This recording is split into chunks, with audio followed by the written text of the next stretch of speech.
Hi everyone, good morning সবাইকে। সবাই কেমন আছো বন্ধুরা?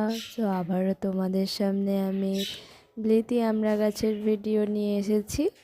তো আগে দেখিয়েছিলাম কিছু আমড়া ধরেছিল আর মুকুল।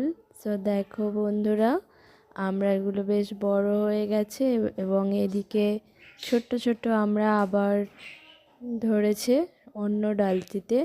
আর একটি ডালে দেখো মুকুল আছে, আর এই যে ছোট ছোট আমড়াগুলো দেখতে পাচ্ছ, আর এই হচ্ছে মুকুল বেরিয়েছে আবার অন্য একটি ডাল থেকে। সো ছাদে এই গাছগুলি খুবই ভালো হয়। সো তোমরাও ট্রাই করতে পারো বন্ধুরা।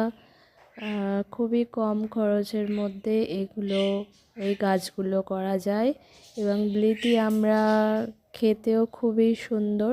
থাই বিলিতি আমরা যেটাকে বলে সেটাই হচ্ছে। আর তোমাদের ভিডিওটা কেমন লাগলো বন্ধুরা অবশ্যই জানিও। আর ভালো লাগলে চ্যানেলটি সাবস্ক্রাইব করে পাশে থাকবেন পরবর্তী ভিডিও পাওয়ার জন্য। তো ততক্ষণ সবাই সুস্থ থেকো, ভালো থেকো। বাই বন্ধুরা, আবার দেখা হবে পরের ভিডিওতে।